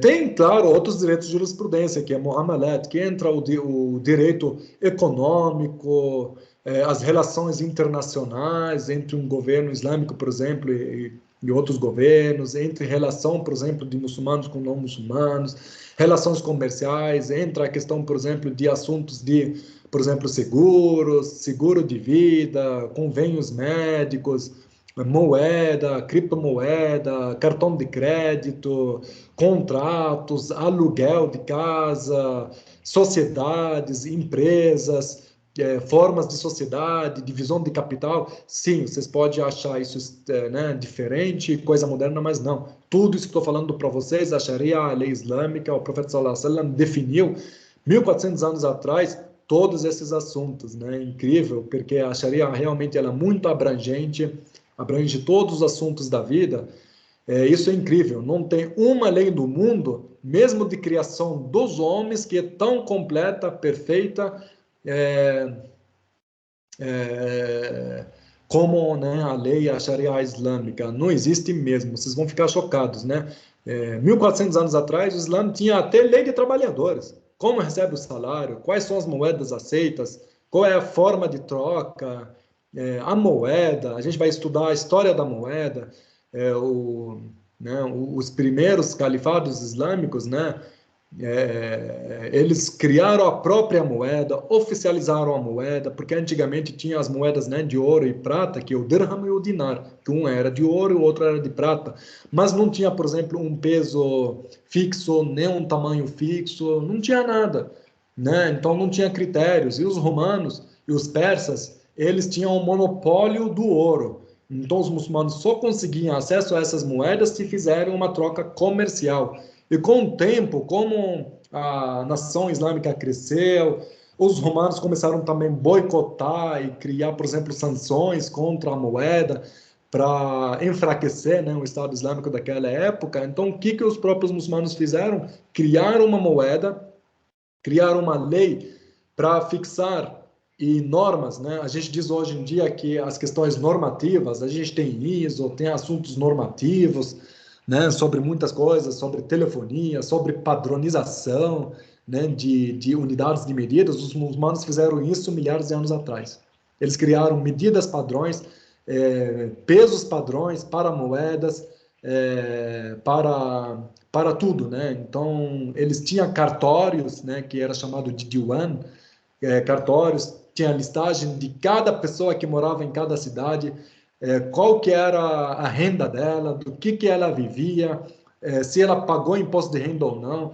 Se ela pagou imposto de renda, ela recebia até um papel carimbado que ela recebeu.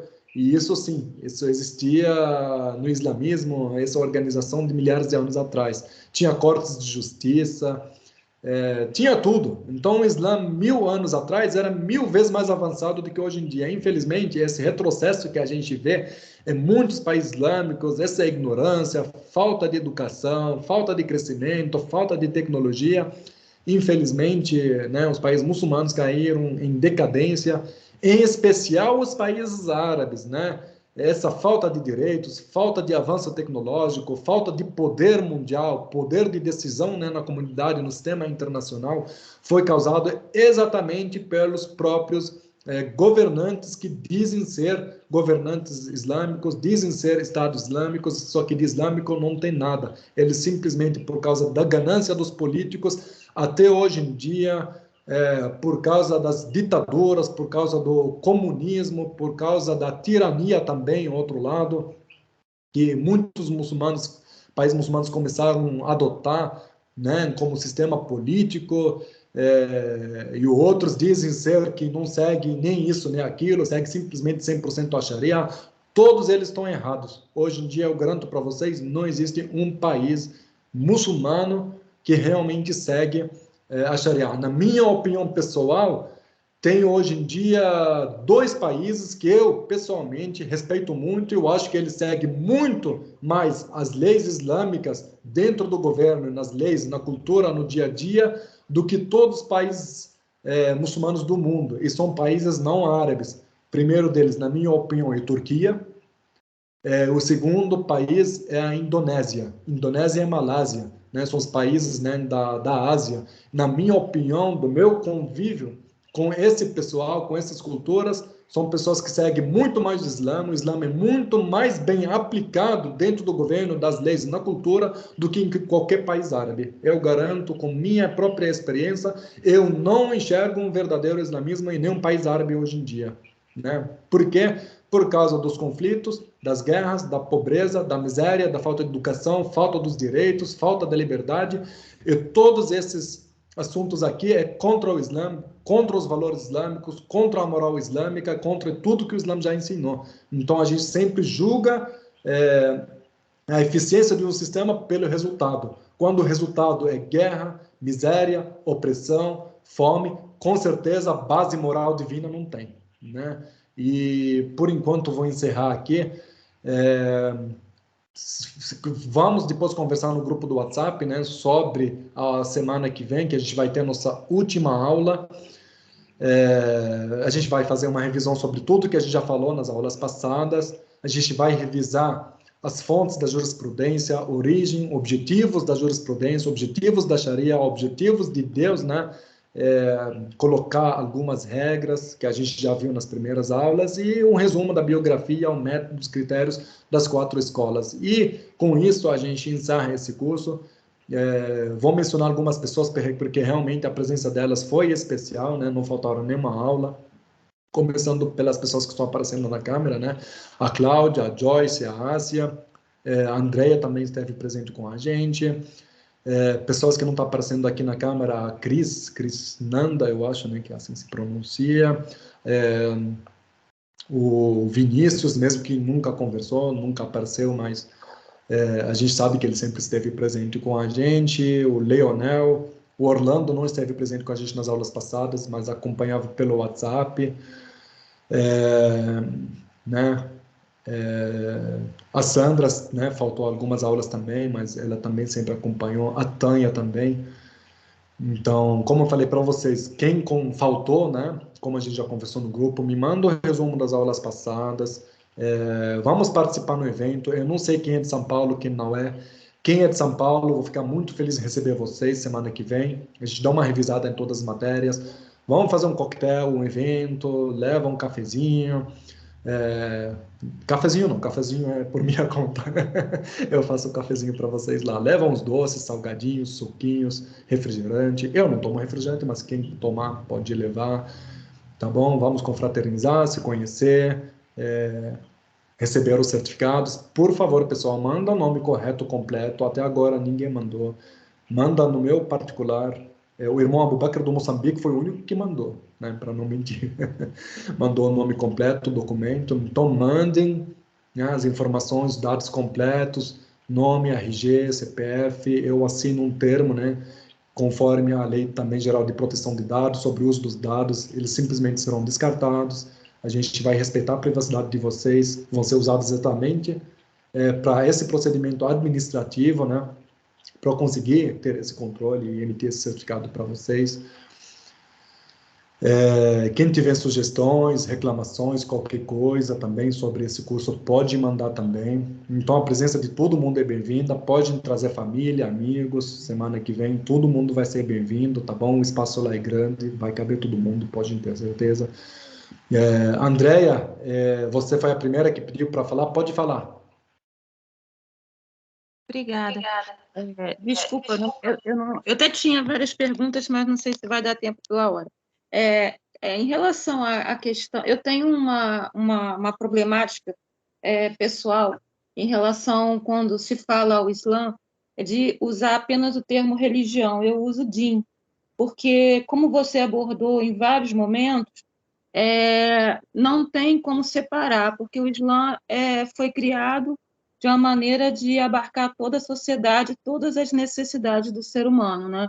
Então, o Islã, ele não é uma religião, pelo menos a meu ver, ele é uma síntese de tudo: política, economia, práticas sociais, levando em consideração o fato de não deixar interferir a cultura ou o URF, né?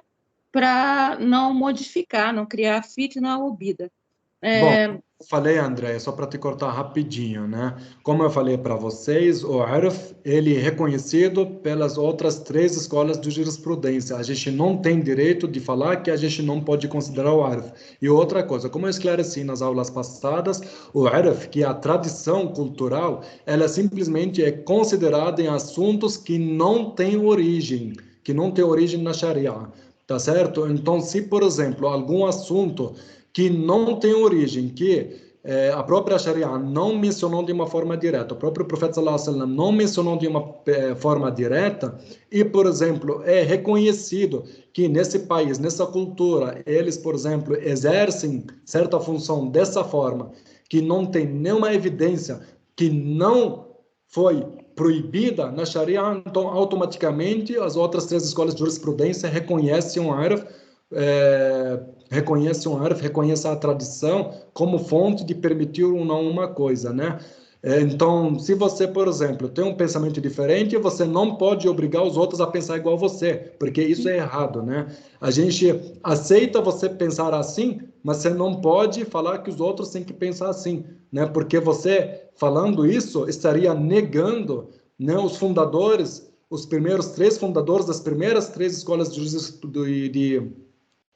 jurisprudência. Mas por que que eu falo que o Arif, a tradição, ela é reconhecida? Porque a gente sabe que o próprio profeta sallallahu alaihi wasallam, ele ensinou algumas coisas e ele contrariava algumas coisas. Então, na sua época, quando chegava e perguntavam sobre algo e não podia fazer, ele falava, isso não pode fazer. Quando ele falava que isso tem que fazer, então todo mundo fazia. Só que quando, até na época do próprio profeta Muhammad sallallahu alaihi wasallam, tinha algum assunto que era tradição, que era arf, e o profeta não falava nada, então automaticamente as outras escolas de jurisprudência islâmica usam isso como critério de aceitação. Por quê? Porque se era proibido, então o próprio profeta sallallahu alaihi wasallam falava, né? Ele não tinha vergonha de falar, ele ia falar para eles, não, isso é proibido. Então, se ele enxergava as pessoas na tradição, na cultura,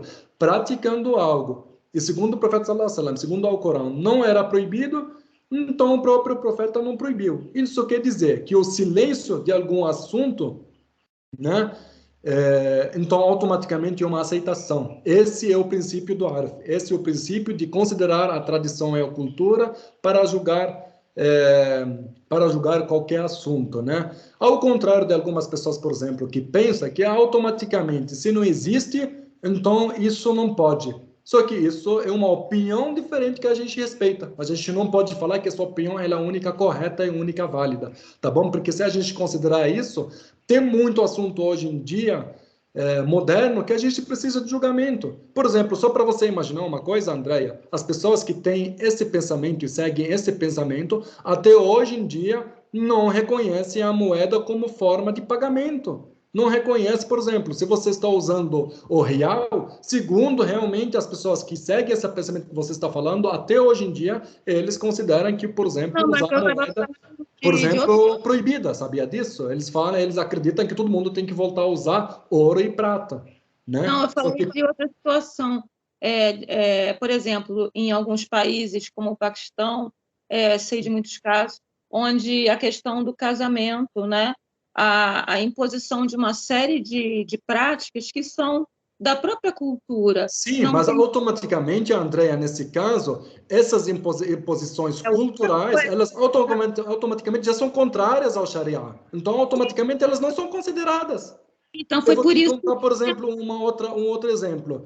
A circuncisão, né, a mutilação das mulheres, por exemplo, que é muito famosa na Etiópia, no Egito e alguns países africanos, que eles, por exemplo, cortam esse pedacinho, né, da parte íntima da mulher para ela não sentir prazer. Isso não existe na religião. Então, não quer dizer, por exemplo, se a cultura do país ela considera isso normal, a gente tem que aceitar. Por quê? Porque isso é contra a religião, isso é contra a Sharia. Porque a própria Sharia diz que o motivo do casamento é o homem e a mulher, os dois, se satisfazer sexualmente junto um com o outro. Então, se você tirar o prazer da mulher, isso automaticamente está contrariando a Sharia. Então, nesse caso, a gente não pode falar, isso é cultural, a gente vai aceitar. Nesse caso, sim, você está 100% correta. A gente está falando apenas sobre questões de tratamento do dia a dia sobre alguns assuntos que a própria Sharia não mencionou, né? Porque se a Sharia menciona algo e eu vou falar, nossa, a cultura aqui ou outra. Por exemplo, a Sharia, por exemplo, proíbe o casamento homossexual. E eu não tenho o direito de falar, minha cultura aqui aceita, então eu vou ter uma mentalidade, mente aberta a aceitar, porque eu tenho medo de ser castigado, tenho medo de ser enxergado como homofóbico, simplesmente porque a cultura fala que é assim. Não, simplesmente o islamismo proíbe o homossexualismo. Então, a gente não pode chegar e inventar, nossa, agora o mundo está moderno, toda forma de amor é aceita. Toda forma de amor, sim, é aceita, mas isso não é uma forma de amor, né? Quando você ama uma pessoa, o próprio profeta sallallahu alaihi wasallam disse, se você ama uma pessoa, um amigo, um irmão, fala para ele, eu te amo. Então, os muçulmanos têm que, o próprio profeta sallallahu alaihi wasallam ensinou o muçulmano a declarar o amor para o outro homem, que é um amigo. Mas, quando você declara o amor para um irmão, né, amar alguém é diferente de usar o corpo de outra pessoa para se satisfazer sexualmente com aquela pessoa, atendendo apenas seus desejos, que não formam uma família, que não gera filho, que não tem estabilidade, né, que é contra a natureza, né, humana, né, de macho e fêmea. Então, por exemplo, eu O vim falar que homossexualismo, eu vou inovar e vou aceitar isso, está errado. o homossexualismo ele é proibido nas 3 religiões reveladas. Em todas as religiões é proibido, né? Não tem uma religião monoteísta que permite. Mas esse tipo de caso não pode vir falar, isso pode, né? Por que que estou falando isso, Andréia? Porque muitos brasileiros, infelizmente, até alguns árabes e muçulmanos, eles entendem a Bid'ah de uma forma muito rígida. Alguns deles consideram tudo novo é Bid'ah, mas isso é errado. Isso é errado. Por exemplo, algumas pessoas dizem que a televisão é Bid'ah, não pode assistir TV. As pessoas dizem que, por exemplo, computador é Bid'ah, não pode assistir, não pode usar computador. Alguns dizem que o celular é Bid'ah, não pode usar celular. Que o profeta sallallahu alaihi wasallam andava de camelo, então eu ando de camelo.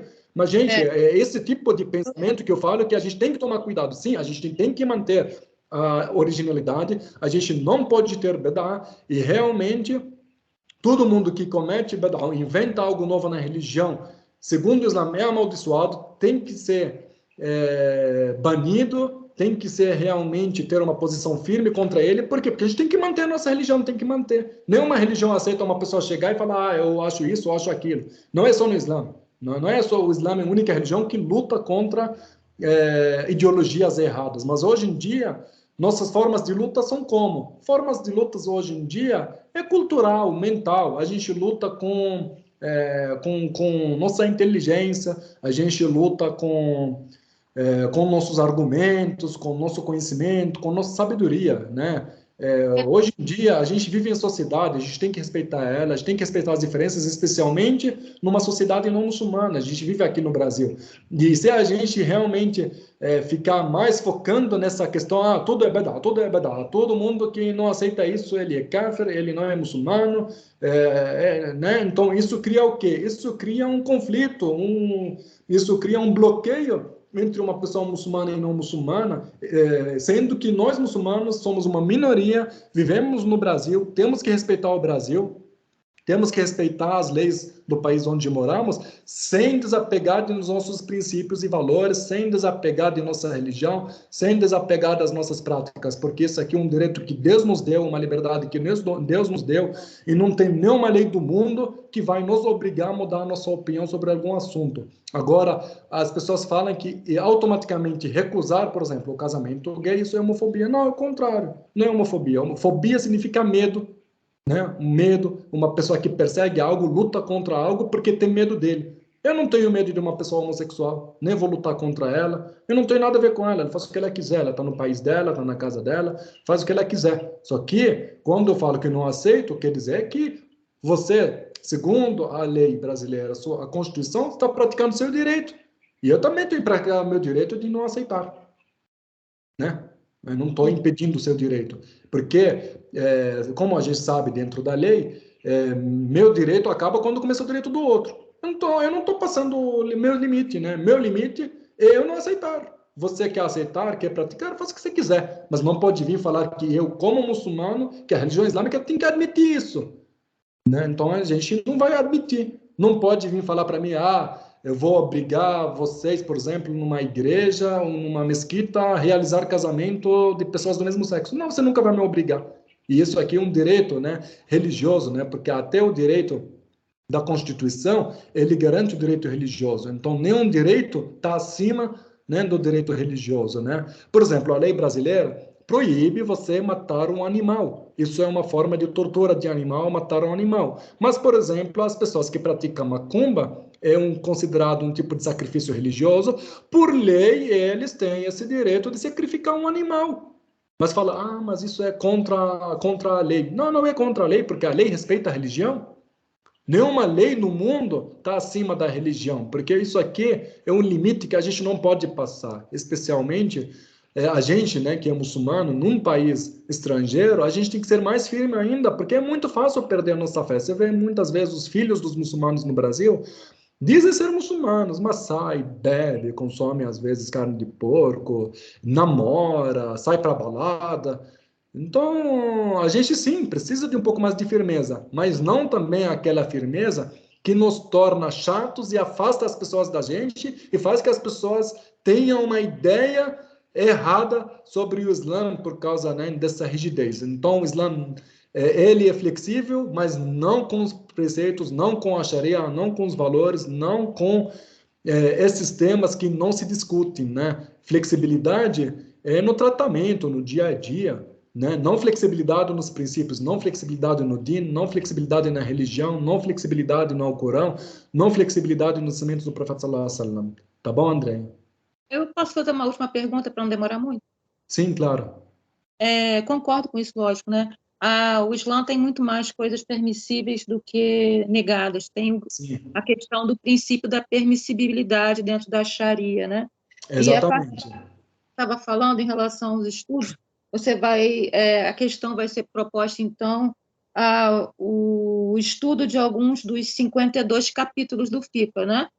É isso, né? Sim. IBAD, CAT, RUCUM. Mas isso vai ser muito interessante, principalmente na área da Mamalat, eu sugeriria trabalhar com o FIC das minorias, né? Já que vivemos num país não islâmico Sim. e seria muito importante.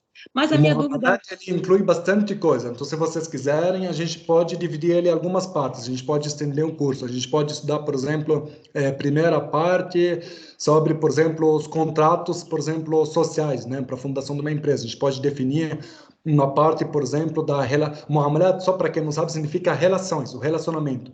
Então, tudo que é uma relação, envolve uma relação entre uma pessoa e outra, qualquer tipo de relação, entra dentro desse direito. Então, relação de um sócio com outro sócio dentro de uma empresa. Relação, por exemplo, de empregador com empregado. Relação, por exemplo, do povo, da população com seu governante. Relação do governo com outro governo. Relação da minoria com a maioria. Relação dos muçulmanos com não muçulmanos que vivem em país muçulmano. Então, tudo isso é chamado de jurisprudência, né, foca de muamalat, né? Só para esclarecer, porque, por exemplo, a Andréia, ela já conhece um pouco, já tem um estudo, só que muitos aqui, inclusive até os termos religiosos, eu não estou usando termos religiosos em árabe, que muitos aqui não são nem muçulmanos, Andréia, entendeu? Então, se eu utilizar o termo din, por exemplo, eles não sabem o que é. Então, você sabe. Então, quando eu falo, por exemplo, religião, você automaticamente sabe que eu estou me referindo, né, em din. Agora, quem não sabe, eu tenho que explicar que a religião, qual que é a relação da religião, por exemplo, com o dia a dia, qual que é a relação, por exemplo, da religião com o estilo da vida, com o governo, com os relacionamentos. Então, quando a pessoa entende isso aqui, aí vai para frente. Por isso que eu falei, esse curso é bem introdutório, porque eu tenho certeza que muitas pessoas não muçulmanas, inclusive muitas pessoas muçulmanas, que até praticam o Islã por anos aqui no Brasil, não tem esse conhecimento e não tem é, esse conhecimento, né, da origem do Fiqh, né, dos fundamentos do Fiqh, dos objetivos da Sharia em geral que a gente abordou nessas aulas. Eu acho isso muito importante, abordar tudo isso primeiro e depois focar em questões de aqida, questões doutrinárias, para afirmar a fé primeiro, ter certeza, né, dessa doutrina primeiro, para depois discutir assuntos de jurisprudência, né? E isso nesse sentido, né, sobre a ideologia do Imam Ahmad, né, sobre focar na origem, no texto original, ele é importante, né, porque a gente muitas vezes foca na jurisprudência, tipo, apenas no resultado final. Pode fazer isso, não pode fazer aquilo, e simplesmente a gente se limita nisso, né? E isso aqui, uma pessoa que pega a religião nessa base de halal e haram, pode ou não pode, você vê muitas vezes acaba saindo da religião, acha difícil, nossa, é tanta coisa para decorar, tanta coisa para saber se pode ou não pode, então a pessoa acaba desistindo. Por quê? Porque não tem aqida, não tem tawhid verdadeiro, não tem essa fixação, né, da aqida, né, da doutrina de tawhid dentro dele. Então, quando a pessoa realmente entende isso, entende os objetivos da Sharia, entende que tudo é para o bem dele, entende que é tudo, né, para o benefício dele, entende que tudo que ruim que ele sofre de consequências e penalidades e consequências de suas próprias atitudes não é uma vingança, não é uma tortura, não é uma limitação, não é uma ditadura. Então ele realmente consegue entender a jurisprudência, os outros focam depois de uma forma mais amigável e não discute mais, né? Porque se chegar numa pessoa que não tem aquilo, não tem essa firmeza de fé e falar para ele, por exemplo, quando, por exemplo, Deus, o profeta sallallahu alaihi wasallam diz, ordena algo, a gente não opina, simplesmente cala a boca. Que ele vai falar, nossa, que rígido, entende, Andréia? Então, se você começa desde o início a explicar o porquê, até a gente chegar nesse julgamento final, nessa jurisprudência de pode ou não pode, então a pessoa vai aceitar esse julgamento sem questionar depois, né? Porque ele entendeu o porquê, entendeu os critérios, entendeu a origem, entendeu tudo, e fica mais fácil aceitar depois o halal e o haram, né? Não simplesmente uma pessoa acabou de se converter, dá para ele um livro, halal e haram. Isso pode, isso não pode. Isso é uma pessoa doida, não entende nada com nada. Mas Entendeu? também é de subdivisões, né, para você saber o que é halal. Você ainda tem o fard, ainda tem o agib, ainda tem uma série de coisas.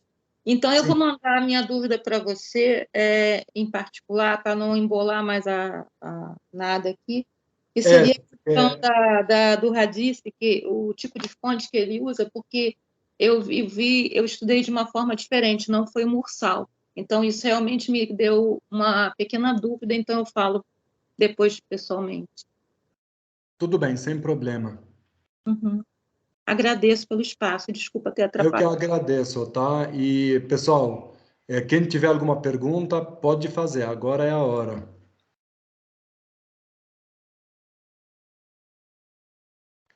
Caso contrário, eu acho que, né, a gente já passou bastante do tempo hoje, né? Era para ser uma aula rápida, porque realmente eu tentei, né, fazer o conteúdo rápido. Quando já deu uma hora, a gente realmente já tinha passado o conteúdo mesmo da aula, né? Mas a conversa foi boa. Bom, espero você semana que vem, então, tá bom? Eu vou deixar o grupo ali aberto para conversas. Quem se incomodar, silencia o grupo, né? Porque esse grupo, pessoal, eu vou deixar ele, não vai ser apenas para esse curso. Eu vou manter ele para todos os próximos cursos e até as atividades do Instituto, seja atividades religiosas, seminários, atividades em parceria com outras mesquitas, outras instituições, caridade, ações sociais, todo tipo de atividade que a gente vai ter no Instituto depois, vou discutir com vocês nesse grupo. Quem quiser também se associar como membro do Instituto, seja bem-vindo. Quem não sabe a história do Instituto, é uma instituição religiosa, organização religiosa oficialmente registrada no governo, reconhecida no cartório com estatuto já reconhecido desde 2017, foi registrada na Receita Federal, né, em 2018, uma entidade 100% legítima. Todas as pessoas envolvidas no trabalho são pessoas com muita competência, são pessoas com muito histórico, com muito conhecimento, mesmo que são pessoas no público não são conhecidas. Então vocês vão ter depois acesso a 3 ou 4 novos sheiks que vão começar a dar aula para vocês também em próximos cursos, até presencial. Falam, nossa, não conheço ninguém. Que são pessoas estudadas, pessoas que viajaram o mundo inteiro para estudar, para buscar conhecimento. A maioria deles são até brasileiros. E são pessoas que não buscam reconhecimento, são pessoas que fazem muita diferença em suas comunidades locais, são pessoas que ajudaram centenas de pessoas a se converter e ajudaram elas em comunidades longe daqui de São Paulo. Então, são pessoas que não buscam reconhecimento, são pessoas que não se importam com isso, inclusive até eu, vocês perceberam, não é por falta de educação, eu nunca me apresentei para vocês, porque para mim isso não importa, não importa quem sou eu, o que importa é o conhecimento que eu estudei, eu tenho a obrigação de repassar. Da mesma forma, vocês também, cada conhecimento que vocês têm, vocês são obrigados a repassar. Conhecimento não é para ter um título, não é para ganhar dinheiro. Conhecimento é para ser compartilhado, para ajudar mais número de pessoas possíveis a ter esse conhecimento, para fazer diferença na vida delas, para aproximar elas mais de Deus ainda, seja profissionalmente, para ajudar elas a crescer também profissionalmente, emocionalmente, se desenvolver, evoluir em todos os sentidos, né, em todos os nossos níveis, né, de existência emocional, mental, física, material, né? Então, Quem quiser participar nas atividades do Instituto, quem quiser conhecer um pouco mais, seja bem-vindo. A gente tem muitos projetos de tradução também de um dos maiores livros também, né, da Sunna para o português. Isso consome bastante o nosso tempo. Também meu mestrado me consome bastante, minha empresa me consome bastante. Então, às vezes, não consigo responder todo mundo, mas não é por falta de educação, pessoal. Pode ter certeza que eu lembro de tudo e em algum momento eu acabo respondendo, tá? Então, agradeço a presença de todos aqui. Muita paz, bênçãos, ótima noite para todo mundo, ótima semana para todos. E então, até semana que vem, se Deus quiser, tá bom?